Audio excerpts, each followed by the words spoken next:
오늘은 부활주일로 지킵니다. 부활절을 생각할 때마다 기억에 남는 문구가 하나 있는데요. 그 문구는 바로 부활을 살라라는 문구예요. 참 멋진 말 같아요. 부활을 살라, 부활을 살아라.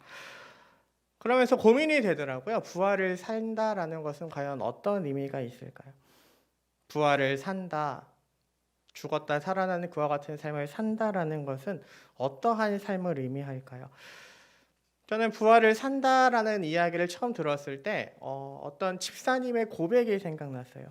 예전에 들었던 한 이야기인데 지금 미얀마에서 자유를 위해 데모가 일어나는 것처럼 우리나라에도 그와 같은 자유를 위한 데모들이 있었잖아요.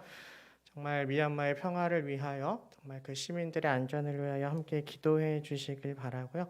아무튼 우리나라에도 그와 같은 데모가 있었을 때 그 집사님과 세 명의 친구가 모였대요. 그렇게 데모를 하기 위하여 이제 싸우기 위하여 시위를 하기 위하여 나가기 전에 두려운 거예요. 그래서 누가 먼저 나갈까 서로 이야기를 하기 시작했답니다. 근데 결론이 안 났대요. 그래서 가위바위보를 했대요. 가위바위보를 해서 누가 먼저 나갈지를 정했는데 그렇게 제일 먼저 나가게 된 친구가 갑자기 집사님한테 그랬대요. 야, 네가 먼저 나가. 그래서 집사님 황당해서 왜 내가 먼저 나가야 돼라고 물었더니 그 친구가 그랬대요. 너 교회 다니잖아. 너 죽어도 살아난다며. 그러니까 네가 먼저 나가. 어떻게 해야 될까요? 집사님이 제일 먼저 나가셨대요. 교회 다닌다는 이유 하나만으로. 그런 생각이 들었어요. 부활을 산다라는 게 이와 같은 삶을 사는 건 아닐까.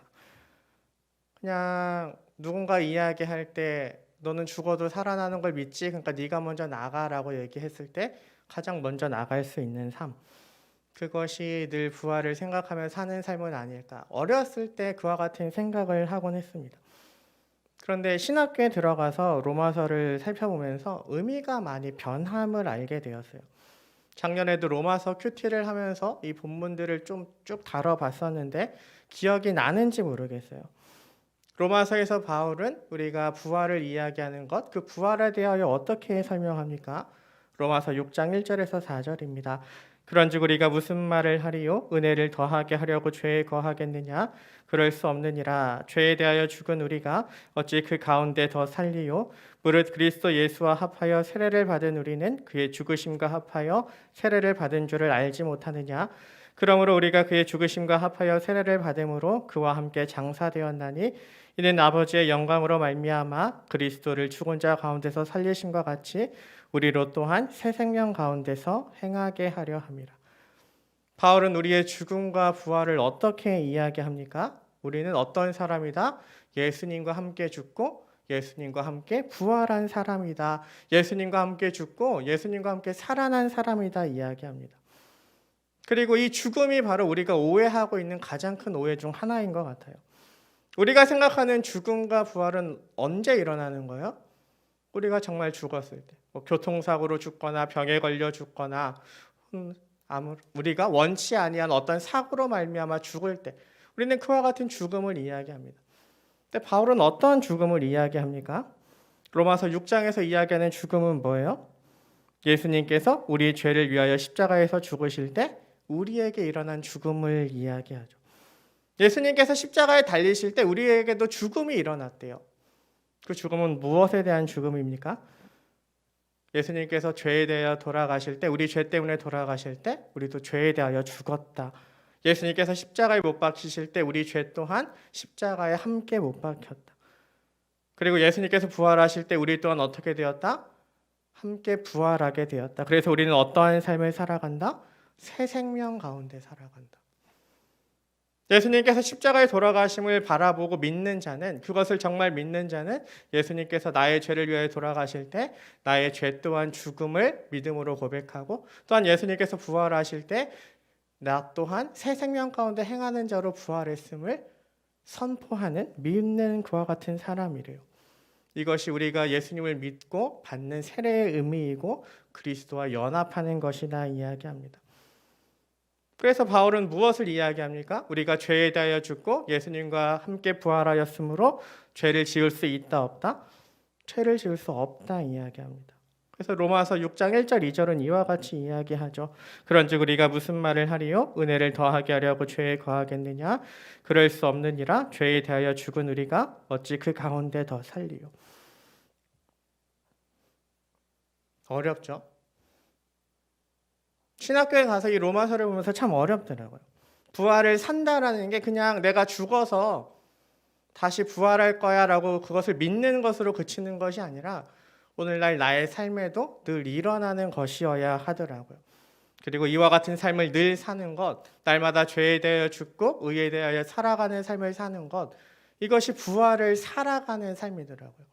그냥 단순히 부활을 산다라는 게 내가 죽어서 나중에 다시 살아날 거야라는 것을 고백하는 것이 아니라 날마다 내 죄에 대하여 나를 힘들게 하고 나를 넘어지게 하는 죄에 대하여 나 자신을 죽이고 그 죄에 복종하는 것이 아니라 하나님을 바라보며 살아가는 것, 이것이 부활을 살아간다는 것의 참된 의미더라고요.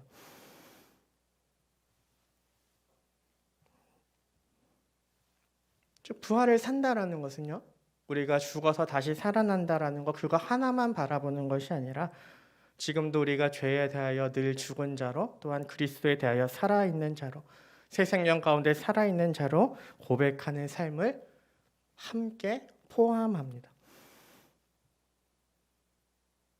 잠시 다른 이야기를 좀 해볼게요. 여러분들 카일 아이들먼의 팬인가 제자인가라는 책 들어본 적 있으세요?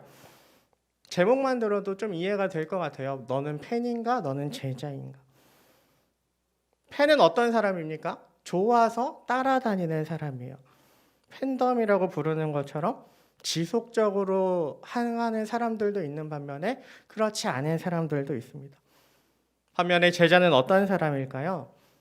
제자는 주님의 가르침을 믿고 따르는 사람이라 할 수 있을 거예요.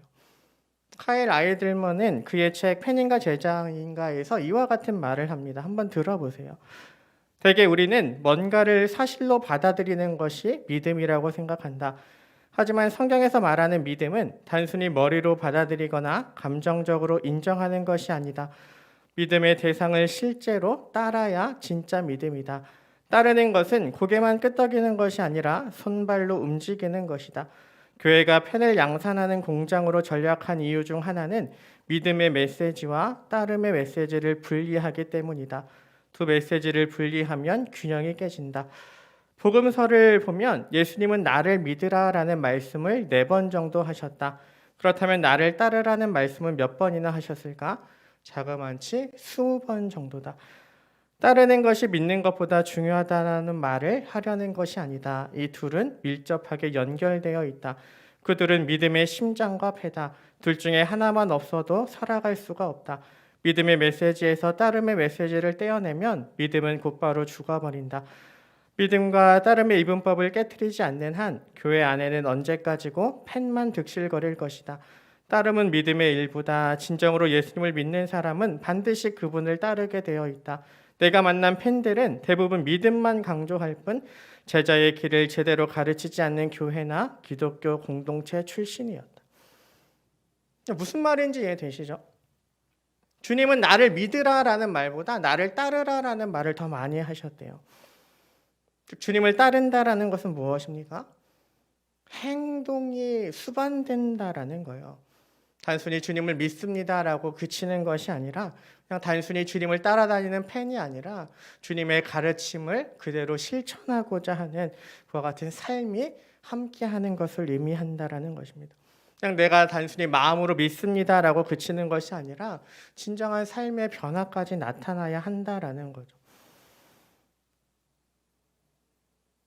신학교에 가서 배웠던 게 이런 거예요. 너희는 믿는다라고 얘기할 때 그냥 마음의 감정적인 것만을 이야기하지만 절대로 성경에서 말하는 믿는다라는 것은 그와 같지 않다. 로마서를 보아도 또한 다른 여러 가지 내용들을 보아도 믿는다라는 것은 그냥 내가 입술로만 고백하는 것으로 그치는 것이 아니라 너의 삶과 함께 움직여야 한다. 날마다 죄를 죽이는 삶과 연결되어야 한다. 날마다 새 생명 가운데 사는 삶과 연결되어야 한다. 그냥 주님께서 나의 죄를 위하여 돌아가셨고 다시 사셨어 말하는 것으로 그치는 것이 아니라 그와 같은 삶이 내 속에도 나타나야 한다. 참 어렵더라고요. 고민해 봤으면 좋겠어요. 젊을 때에 죄에 대해 한 번 더 고민해 보고 주님께서 왜 부활하셨는지 한 번 더 고민해 보고 그 죄가 무엇인지 그리고 내가 어떻게 살아야 하는지 온전히 생각해 볼 수 있는 여러분들 되기를 원합니다. 오늘은 부활주일이잖아요. 그래서 주님의 십자가 죽음 안에 들어있는 것, 그것이 과연 무엇인가 한번 생각해 보길 원하는데요. 작년에도 한번 이야기한 적이 있어요. 여러분들 주님께서 십자가 위에서 왜 돌아가셨을까요? 이렇게 물으면 여러분들의 답은 뻔하죠. 나의 죄 때문에 돌아가셨다. 우리 죄 때문에 돌아가셨다 이야기를 합니다. 근데 이것을 이야기할 때마다 소개하는 한 자매가 있어요. 교회 다닌 지 얼마 되지 않은 자매인데 제가 이와 같이 이야기를 할 때 갑자기 그 자매가 그렇게 질문을 했어요. 하나님 참 변태 같지 않으세요? 기억나요? 하나님 참 변태 같지 않으세요? 모태신앙이었던 저는요, 생전 처음 들어보는 말이었어요. 우리 죄를 위해서 하나님께서 예수님을 보내서 예수님이 십자가에 달려 돌아가셨는데 왜 하나님이 변태 같으실까? 그래서 왜 그렇게 생각하냐고 물었어요. 그랬더니 그러는 거예요. 용서하시는데 왜 아들을 죽여요? 왜 그렇게 변태적인 가학적인 일을 하세요? 여러분들 이해돼요? 왜 하나님은 우리의 죄를 용서하는데 죽음이 필요하실까요? 왜 그것도 하나밖에 없는 외아들을 죽이면서 우리 죄를 용서하실까요? 제 기억 속에 시은이가 엄청나게 많이 맞은 때가 있어요. 처음으로 진짜 있는 힘껏 맞은 적이 있어요. 그때가 언제냐면 시은이가 아이패드를 던졌을 때예요. 휴가 중이었는데 쉬고 싶다고 해서 아이패드를 보여줬는데 동생과 아이패드를 보다가 아이패드를 식탁에다 던지더라고요.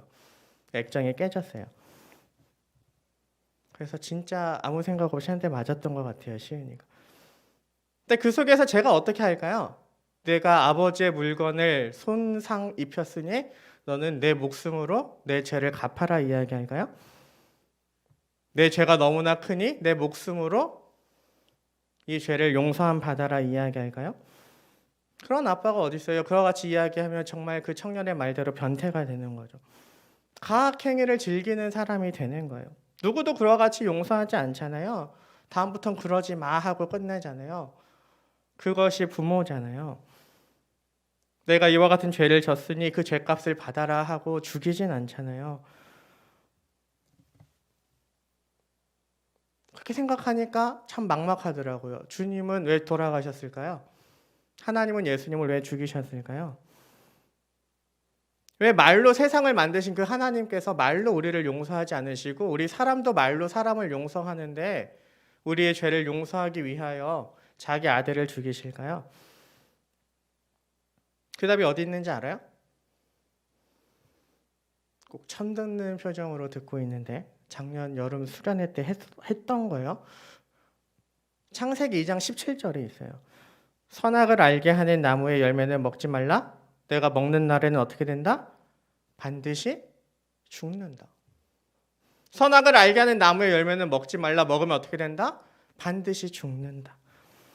하나님은 선악을 알게 하는 나무를 주시고요. 그와 같은 명령을 주실 때 그 속에서 이것을 먹으면 정령 죽는다 선포하셨어요.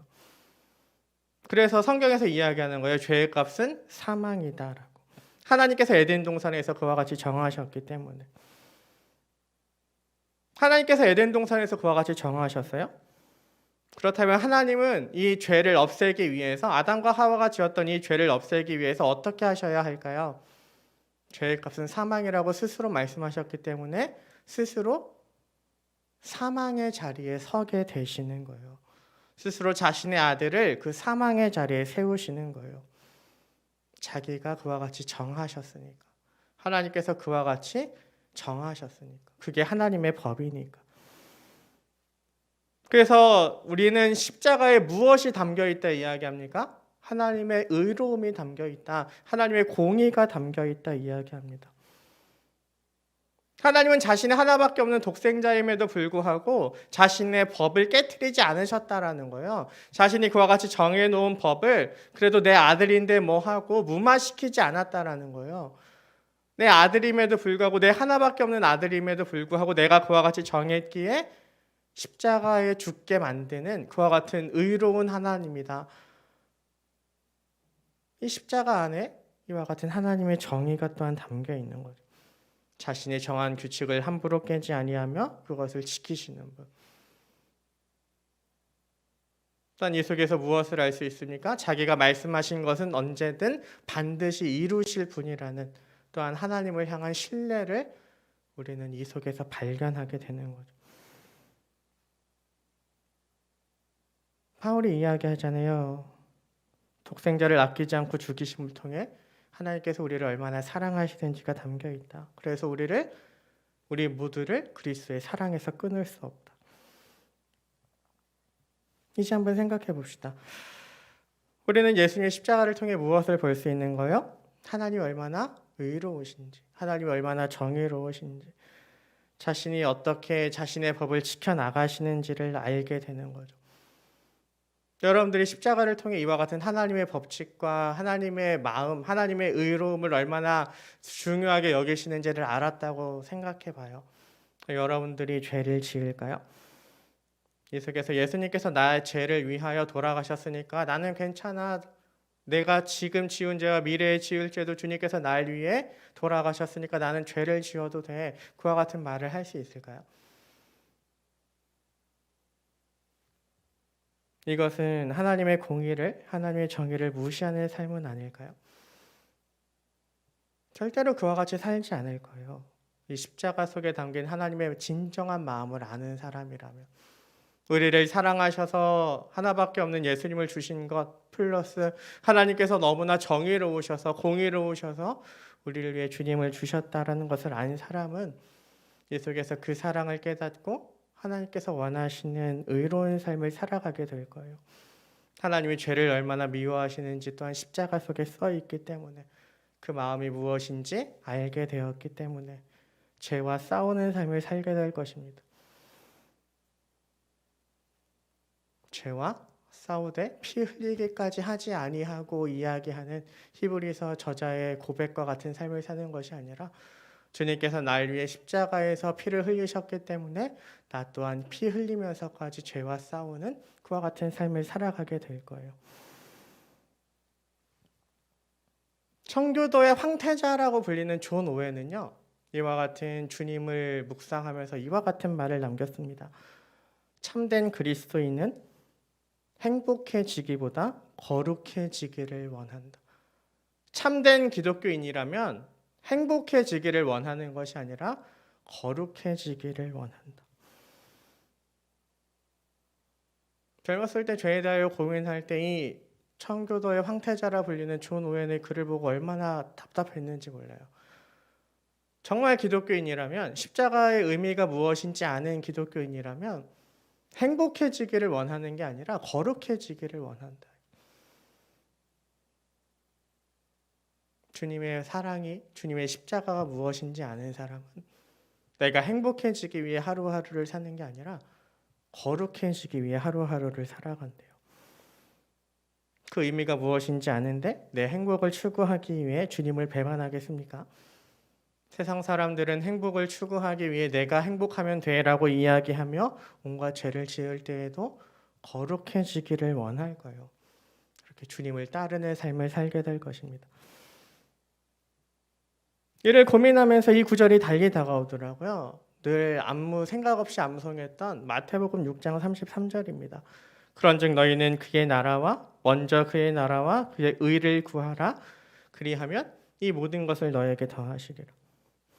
주님께서 이야기하시는 모든 것을 더하시는 조건이 두 개 있죠. 하나는 뭐예요? 그의 나라를 구하는 것, 또 하나는 그의 의를 구하는 것, 그의 의로우심을 구하는 것.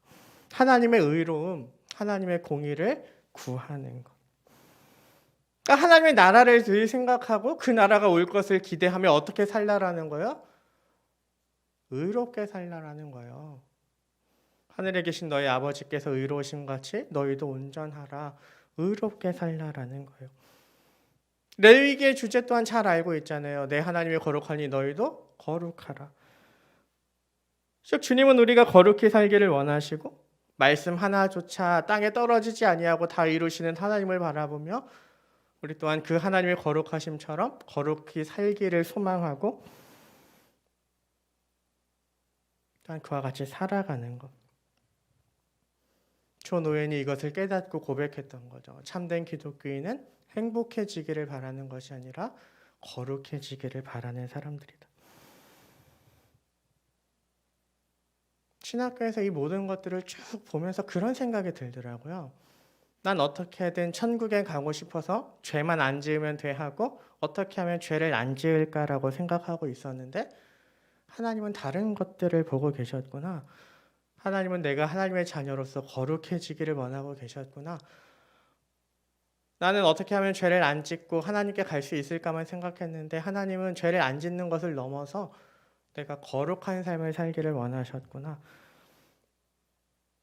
내 기준과 하나님의 기준이 너무 다르다라는 걸 느꼈어요. 참 많이 회개했던 기억이 납니다. 여러분들도 제가 경험했던 그와 같은 과정을 겪고 있을 거예요. 좀 말하긴 조심스럽긴 한데 청년들한테 늘 어떤 설교를 하면 돌아오는 피드백 중 가장 큰 것 중 하나가 이거예요. 그런데 목사님 이것도 죄예요?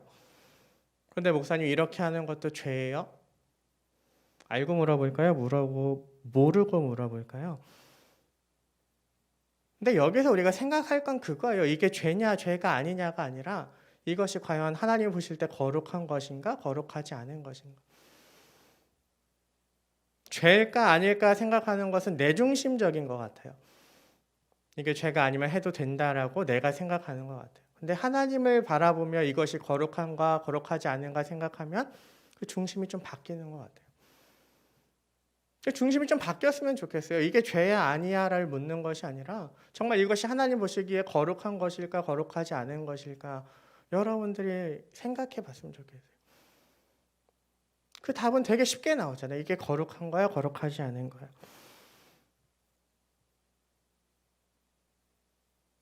주님의 부활을 생각하는 이 부활절 속에서 주님의 십자가에 담긴 의로움이 무엇인지 온전히 바라보고 정말 나는 그와 같은 의로움을 추구하며 살아가고 있는지 내가 정말 하나님의 나라와 그의 의를 구하며 살아가고 있는지 내 자신을 바라볼 수 있는 은혜가 있기를 원합니다. 하일 아이들먼 그 분은요.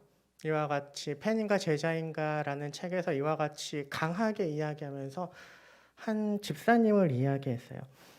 여러분들도 이 내용이 뭔지는 알 거예요. 하지만 마음속에 되게 큰 부딪힘이 있을 거예요. 어떻게 살아야 하는지는 알겠는데 되게 그것이 무엇인지는 알겠는데 정말 그렇게 살 수 있을까라는 많은 생각이 들 거예요. 네, 그 팬인가 제자인가에서 그 목사님은 이런 말씀을 하셨습니다. 내가 목회하는 교회로 매일 한 통이 날아왔다. 자신을 등록 교인 명부에서 빼달라는 내용이었다. 이유는 다음과 같았다. 카일 목사님의 설교가 마음에 들지 않습니다. 그것이 이유의 전부였다. 도저히 납득할 수가 없어 그 사람과 통화해 보기로 했다. 교회 요람에서 전화번호를 찾아 전화를 걸었다. 상대방이 전화를 받자 나는 본론을 꺼냈다. 안녕하세요. 카일 아이들먼 목사입니다. 제 설교가 싫어서 교회를 떠나신다고 들었습니다. 잠시 불편한 침묵이 흘렀다. 역시 당황한 게 분명했다. 어색한 순간이 지나가고 그가 횡설수설 해명을 시작했다. 그가 한참을 떠들다가 마침내 중요한 말을 내뱉었다. 그리 기분이 좋은 말은 아니었지만 그의 말에 안도의 한숨과 함께 두 눈에서 눈물이 주르륵 흘렀다. 나는 차를 찻길에 세우고 펜을 꺼내 그 말을 적었다. 목사님의 설교가 제 삶을 뒤흔드는 것 같은 기분이 들었습니다. 삶을 뒤흔든다? 그것이야말로 내 소명이다. 하지만 그의 말이 무슨 뜻인지 알겠는가? 바로 이런 뜻이다. 예수님을 믿습니다. 사실 예수님의 열렬한 팬이죠. 하지만 예수님을 따르라는 소리는 하지 마십시오. 주일마다 교회 가는 건 괜찮습니다. 식사기도도 열심히 할 마음은 있습니다. 심지어 범퍼에 예수님 물고기 스티커를 붙이라 하시면 당장 사서 붙이겠습니다. 하지만 예수님 때문에 제 삶이 방해받고 싶진 않습니다. 하지만 예수님은 그분을 따르지 않고 믿기만 하겠다는 팬을 기뻐하지 않으신다. 한번 생각해 보세요. 나는 이 카일 아이들먼 목사님이 이야기하는 팬인가 제자인가? 연예인이 좋아서 따라다니는 것처럼 그렇게 예수님이 좋아서 따라다닐 수 있어요. 성경을 보면 예수님을 따라다니는 엄청난 무리들이 있었어요. 예수님의 기적을 보고 예수님이 하신 말씀을 보고 좋아하면서 따라다니는 사람이 있었어요. 하지만 진정 따르는 제자들은 그렇게 많지 않았어요. 정말 예수님의 말씀을 마음에 새기고 그 말씀대로 사는 사람들은 많지 않았어요. 주님의 제자가 된다는 거 참 어려워요. 오늘 목사님도 그 설교를 하셨는데 집에 가서 한번 들어보세요. 담임 목사님이 주일에 했던 그 설교. 오늘 부활절이라 뒤에 찬양이 좀 길게 있어서 목사님 설교 아까 편집해봤는데 21분, 2분 정도밖에 안 돼요. 한번 들어보세요. 제자란 과연 무엇인가? 주님을 믿고 따른다는 것, 주님의 의로우심을 바라보고 나 또한 의로운 삶을 살길 결단하며 나아가는 삶은 참 어려운 것 같습니다. 오늘 이 읽었던 구절처럼 주님의 능력이 없이는 행할 수 없는 길이에요. 그래서 복음서에서 제자들이 그와 같은 삶을 살지 못했지만 사도행전에서는 그와 같은 삶을 살아갑니다. 어떻게 그와 같은 삶을 살아가냐면 성령님이 그들 가운데 거하게 계심으로 그와 같은 삶을 살아가요. 그리고 성령님이 하시는 일은 간단해요. 우리에게 주님께서 행하신 일과 그분의 말씀을 계속해서 생각나게 하신대요. 주님이 행하신 일이 뭐예요? 우리를 사랑하셔서 십자가를 지신 일. 그러니까 무엇이냐면 계속해서 우리 안에 주님의 사랑을 생각나게 하신대요. 주님의 십자가에 담긴 그 마음을 생각나게 하신대요. 죄를 지을 때마다 나의 죄 때문에 피 흘리신 주님을 생각나게 한대요. 그럼 죄를 지을 수 있을까요? 없을까요? 그 주님이 계속해서 내 머릿속에 맴도는데 죄를 지을 수 있을까요? 없을까요? 주님께서 우리에게 죄를 짓지 못하게 하시는 것은 또 이거 하면 지옥 가라고 이야기해서 우리를 억지로 못하게 하는 게 아니라 주님이 죄를 얼마나 싫어하시는지를 보여줌으로써 우리에게 스스로 그와 같은 길을 가게 하는 거예요. 그래서 우리의 힘으로 하는 게 아니에요. 성령의 힘으로 하는 거예요. 하지만 우리가 하는 거예요. 우리가 주님을 생각해서 그 주님을 묵상하며 그와 같은 선택을 하는 거니까. 이것이 주님께서 이야기했던 우리 마음판에 하나님의 율법을, 하나님의 마음을 심어주는 거예요. 우리 마음 가운데 이와 같은 뜨거움이 있어서 주를 향한 사랑이 있어서 주님의 십자가 의가 있어서 그와 같은 길을 가지 않게 되는 거죠. 늘 가슴속에 주님의 십자가가 보이는 사람은요, 죄를 지으라 하고도 지을 수 없을 거예요. 주님이 죄를 얼마나 미워하시는지 내 마음속에 보여서. 오늘 담임 목사님께서 이야기하신 것처럼 주님께 매달린 사람은 죄를 짓지 않는다라는 게 그런 의미예요. 주님의 제자가 된 사람은, 주님의 마음에 붙들린 사람은 그와 같은 삶을 살지 않는다라는 것. 진정 성경에서 말하는 것이 무엇인지, 정말 주님께서 우리에게 원하셨던 그 제자된 삶이 무엇인지 계속해서 말씀을 보면서 깨닫는 여러분들 되셨으면 좋겠습니다. 그리고 진짜 그와 같은 삶을 살아가는 우리 청년들 되기를 원해요. 오늘 핵심을 그냥 한 문장으로 하면 이거예요. 믿으면 행한다. 믿으면 행한다. 믿으면 거룩한 삶을 살아간다. 주님을 믿는다는 것은 주님을 따르는 것이고, 주님을 믿는 자들은 팬으로 믿는 것이 아니라 제자로 믿는 자들은 정말 그와 같은 삶을 살아간다. 몇 주 동안 이 말씀을 어떻게 전할까 많은 고민을 좀 했었어요. 그렇게 어떻게 해야 정말 아이들에게 들어갈까 좀 고민을 했었는데, 저에게 한 사건이 일어났어요. 요즘 코로나 때문에 살이 좀 많이 쪘어요. 그래서 우리 아이들과 자기 전에 기도를 하는데 시은이에게 그랬어요. 아빠 날씬해지도록 기도해줘 그랬더니 잘 때 시은이가 기도를 했어요. 저 시은이에게 기도를 받았습니다. 근데 정말 당황했는데요. 왜 당황했냐면 다음날 일어나자마자 저를 보는 거예요. 제 배를 보더니 그러는 거예요. 하나님이 기도 안 들어줬대요. 어떻게 해야 돼요? 그래서 아차 싶었어요. 괜히 기도 제목을 줬다. 지금 일주일 내내 그러고 있거든요. 하나님이 기도를 안 들어줬대요.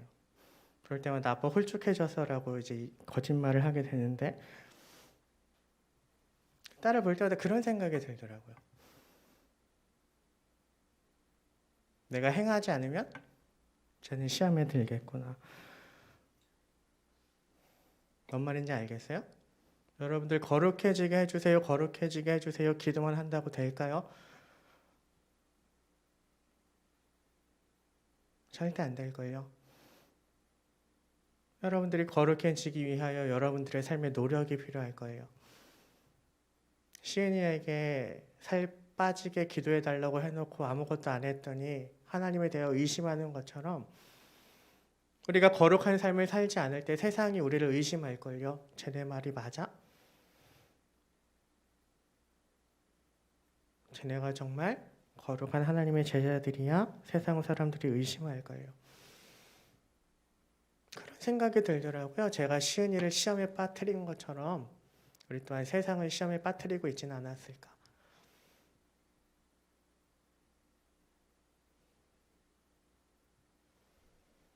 참 힘들어요. 지금도 이제 집에 가면 내일 또 그럴 거예요. 아빠 살 안 빠졌다고. 근데 세상도 똑같이 이야기하는 것 같아요. 니네 거룩하지 않다고. 니네를 봐도 주님이 보이지 않는다고. 갑자기 이름이 생각 안 나는데 인도의 어떤 사람이 그랬대요. 나는 예수는 좋은데 기독교인들은 싫다. 예수는 믿겠는데 기독교인들은 못 믿겠다.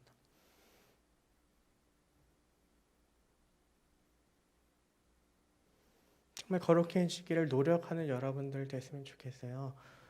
기독교인들은 주님의 십자가의 죽음과 부활을 보는 기독교인들은 내가 행복해지기를 구하는 게 아니라 거룩해지기를 구하는 자들이다. 정말 존 오웬이 말했던 그 말의 의미가 무엇인지 깨닫는 여러분들 될 수 있었으면 좋겠어요. 그리고 꼬마애가 살 빠지게 해주세요 기도하고 안 빠졌을 때 실망하는 것처럼 세상이 우리를 통해 거룩하지 않은 우리의 모습을 보며 또한 실망하고 있음을 깨달았으면 좋겠어요. 정말 그와 같은 모습을 보여줄 수 있었으면 좋겠어요. 이 가사 중에 그런 삶이 있잖아요. 바람에 스치듯 삶은 지나가도 꺼지지 않는 소망이 있네. 그 길을 떠나서 헤매는 자들이 주를 찾도록 나 살기 원하네. 그와 같은 소망이 없는 자들이 그 길을 떠나서 헤매는 자들이 주를 찾도록 나 살기 원하네. 정말 그와 같은 삶이 여러분들에게 있기를 원합니다. 정말 그와 같은 제자의 삶이 여러분들에게 있어서 그들에게 하나님께서 원하시는 것이 무엇인지 보여줄 수 있는 그와 같은 모습들이 우리 가운데 있기를 원해요. 정말 죄를 짓지 않고 사랑 때문에 그 길을 갈 수 있다.